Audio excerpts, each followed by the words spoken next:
Race number 1 for the day. So we're underway and Sam Gallagher has drawn the lead. Let's see how he makes this race pan out. What can he do? He's not allowed to ride below walking pace for the first half lap, and there are no track stands allowed in this competition, so he can't force Michelle to the lead early on. He's doing a good job demonstrating that skill of watching over your shoulder and always being able to see the other rider. It's very important in the sprint to not be taken by surprise. Take your eyes off the opponent. They can jump you, and before you know it, the race is over. So Sam doing a very good job of watching Beck. Again, she did qualify 8 tenths slower than Sam did. Sam qualifying with 15.041 and Beck with 15.810. So speed in Sam's favour. Sam on a very little gear, Beck on a much, much bigger gear, she being a senior rider. Sam being under 15 or possibly an under 13, I can never remember. It's one of the two anyway. So he's on a very restricted gear. So he has to rev like crazy. And the problem with little gears and revving is that you can't go long because you just run out of revs. There's been a number of studies recently that have shown a very close correlation between contraction count and fatigue levels, which is to say that the more you have to pedal, the more tired you get. It's not just a factor of how hard you have to pedal. So big gears mean you can go longer. Little gears mean you can usually accelerate faster and sometimes get the same speed, but generally you can't hold the speed for as long. Sam did ride a very good flying 200 on this gear. You can see very slow through the first 3/4 of a lap. It's going very much in Sam's favour, keeping the race short. That's what he'd want. Or at least if I was him, that's what I'd want. Beck at the moment content to play that game.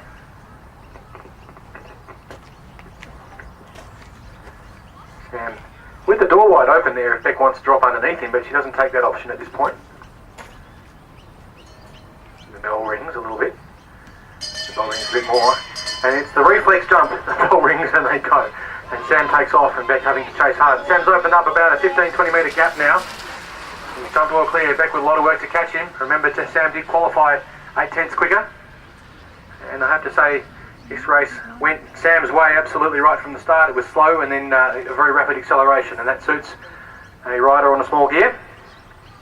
I'm sure Beck will learn a lesson from that. And Sam takes that one out. A comfortable margin of around about 15. Mehmet has drawn the lead, and she's got Michelle Skerr behind her. How will this one pan out? Remembering Chanel a junior on restricted gearing, Michelle a senior on whatever gear she wants to be. Will they go long or short? That's the interesting question here. Chanel doing a good job of keeping an eye on Michelle. I'm going to get those names mixed up, Michelle and Chanel. Oh, going early. And Michelle Skerr takes it out early, and on the bigger gear, that's not a bad move. Can Chanel get onto her wheel and get towed around? At the moment she's in the lane, Michelle starts to pick it up and get a little bit of a gap, but that may work into Chanel's hands. She's comfortably sitting in the slipstream up the front straight with that headwind. They'll come around the bend and get the tailwind. Has Chanel got the legs to make a pass down the back straight and get around Michelle, or can Michelle second kick? At this moment the gap is starting to open up a little bit more in Michelle's favour again. Michelle did qualify 0.7 quicker than Chanel did. It looks like she's going to hold that gap. And Chanel did do a good job of reacting to the jump, but just not quite able to get into the slipstream and hold the speed, and Michelle Skerr takes that one out. Remember, the race is neutral until both riders have crossed the finish line. So we have instead of using start line holders, we have a gentleman's agreement whereby we set ourselves up and don't commence hostilities until crossing the start line. So it's neutral up until that point. Dave just hopping up out of the saddle and trying to move around past Erin. It's his usual race move, and he does like to take it out long. So with a lap and a half to go, David on the front. Can Erin get onto the draft and then run at his wheel up the finishing straight? She's still getting some slipstream at the moment. She needs to work hard to stay in David's draft, but she's certainly got a draft at the moment as they come around through turn 1, dropping into turn 2. But David is starting to stretch it out a little bit now with a bit of a lift, and it looks like Erin's not going to be able to close that gap now. It's opened up too much and she's lost the slipstream, and Dave Thomas is going to take this one out by a fair margin in the end. Chanel did respond well to David's move, but he didn't quite manage to park herself in the slipstream. Next pairing, Emily Appoletto with 13.9. He had a draw that I can remember.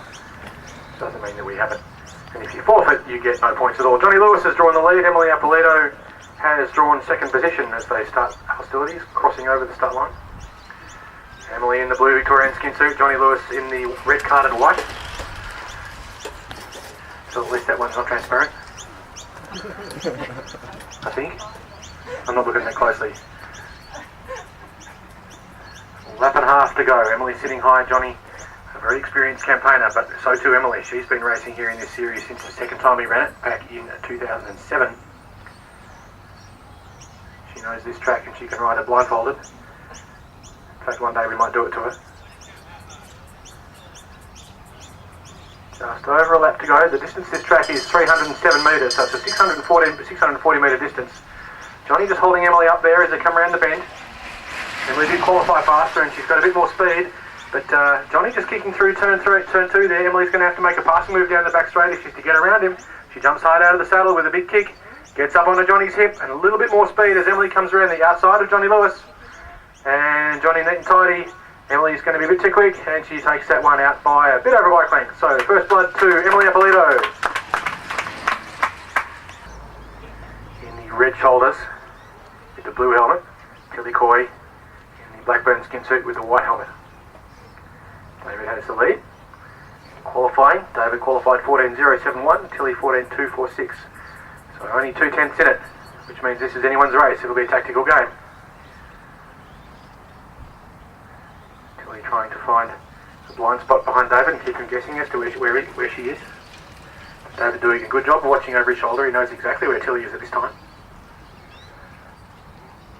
Again, the whole reason for this slow cat and mouse business, for those of you who aren't particularly familiar with it, is to avoid being taken by surprise, and also trying to control the race in such a way that it goes to your preferred race distance.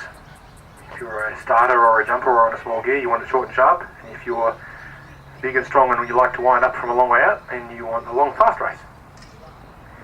Also you want surprise.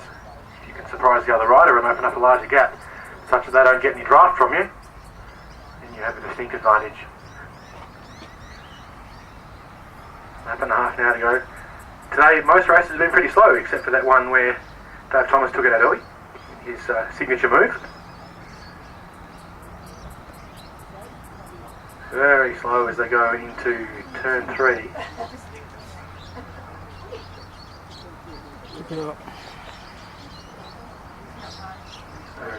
David doing a good job of just keeping that opportunity to duck underneath him non-existent. Just a little bit of a sniff there for Tilly. If she wants to take it, she could maybe duck under, but it's a very sharp angle, and David could shut it off very, very quickly if he wanted to. So he's doing a good job of pinning Tilly to his hip. Will they do the ring the bell jump? It's all too common. The reflex is when you hear the bell ring is to accelerate. You'll certainly see that with junior racing. The bell rings and bang, it's on, just because the bell rang. So in this particular instance, they've gone before the bell, and that's David Curry jumping, but Tilly up around the outside. It looks like she's got the jumper on David. She drops down into the lane with a bit of a black length gap. David now trying to make a pass down the back straight. He did qualify a little bit faster than Tilly, but can she hold him off around the bend? They come into turn 3. David starts to make a move around the outside, but Tilly with a lift.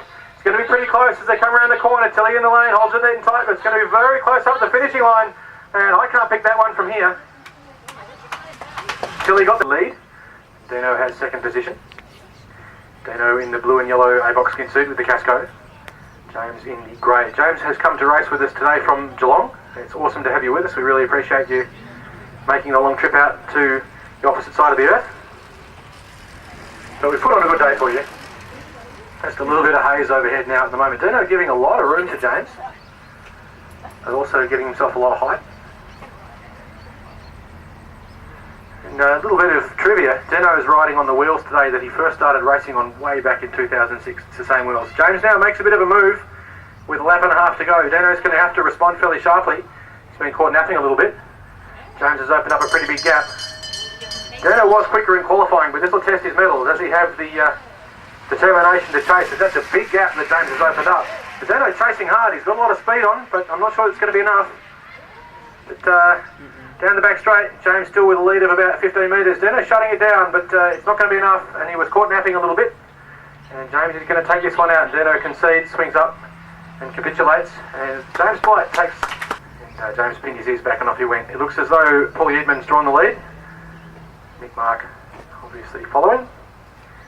Across the start line. How will this one pan out? How's it going to go? Nick would probably like a long race, but I'm just guessing. He might also want a short one. Just ducks underneath Paul and catches him a little bit blindsided. Gotta watch. He might not be where you think he is. And that was a nice move there by Nick. He obviously wanted the lead and he took the opportunity to take it and control the pace from the front. Paul now starting to try and get into Nick's blind spot and return the favour. Nick's saying, "Where are you, Paul? You're back there somewhere. I know, I can hear you. But I don't know exactly where." And Paul's sitting right in Nick's blind spot, but right on the wheel. He gives himself a little bit of height and he goes up with him. Nick trying to make sure he owns the lane as Paul starts to make a bit of an acceleration coming out of 4. Still the pace not really on now. Paul makes the move and Nick is up out of the lane. He doesn't have to drop into it just yet and he's got Paul up on his hip. But Paul with a little bit of a lead as he comes around the bend. And Nick with the advantage of the shorter run down the inside. Paul never quite got enough of a gap to drop into the lead and now Nick starts to kick. And that rhymes. But anyway, Paul's making a move around the outside. But Nick's going to have a little bit too much speed, I think, at this point. Nick holding it and tidy. A little bit of a wobble out of the lane there. The commissaires may have something to say about that. We'll wait and see. Round. Curry's drawn the lead.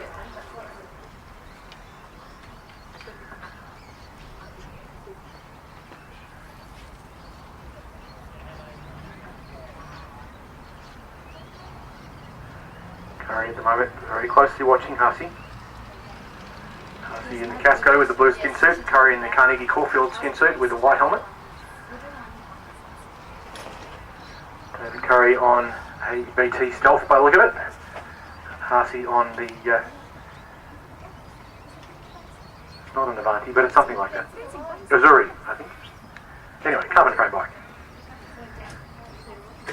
He's had a bit of drama with that bicycle and an exchange of bikes with Jared Wilson, which has panned out over longer than either of them would have liked due to a couple of equipment failures. But Jared does have a habit of tinkering.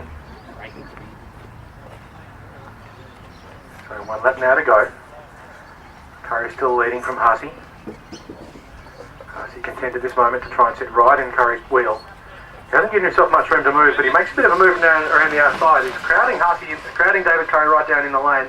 But he hasn't actually entered it, so that's okay. Curry with a bit of a jump now, and he's managed to maintain ownership of the lane. So Hussey's going to have to make a move around the outside. He hasn't given himself much room to move at all.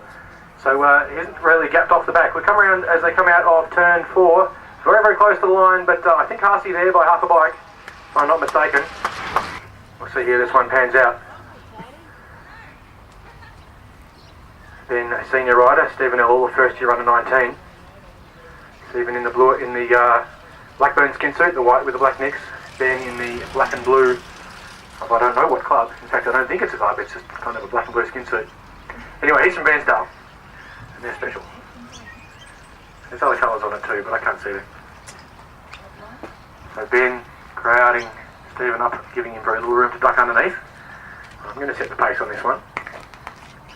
Stephen at the moment content to sit up on Ben's hip. As we come around through turn 3. Going to try and get the right off the back. Will we see the roll off the outside? Stephen possibly trying to set himself up to do a very famous move we call the Emily. Ben not giving him much of a chance to. He's well and truly shut that opportunity and now jumps down hard into the lane. Pretty sure the bell will ring at some point. No, we've forgotten the bell. Anyway, the bell should have rung. And Ben's come clear, but Stephen's got his wheel. Can Stephen run at his back wheel? He's trying to make a move around the outside as Ben jumps up out of the saddle to try and keep the pace. Neat and tidy around the bend. Stephen and Ben coming around the bend, and Ben's just lifting a little bit out of 4, but it's going to be a real fight to the line. And, I think Ben by a wheel of the Carnegie Caulfield Cycling Club, with those big heavy white wheels that weigh about 48 kilograms each. They're his training wheels. The deep dish though, so the aero. Very new to this track. Giving David very little room to move.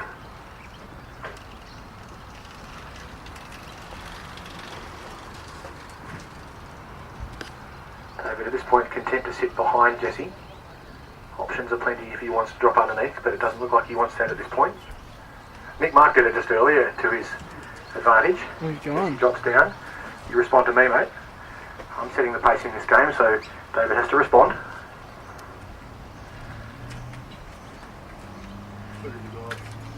Mark wanders past with a bowl of some sort of gruel. Tuna and avocado. So David with an opportunity at this point, It's going to drop underneath. giving himself a nice bit of distance. Ladies and gentlemen, this is a good example from David Koroknai of how to give yourself distance to run at another rider. Force him to keep responding to you. Jesse's still trying to see where David is. David now takes the opportunity to drop down.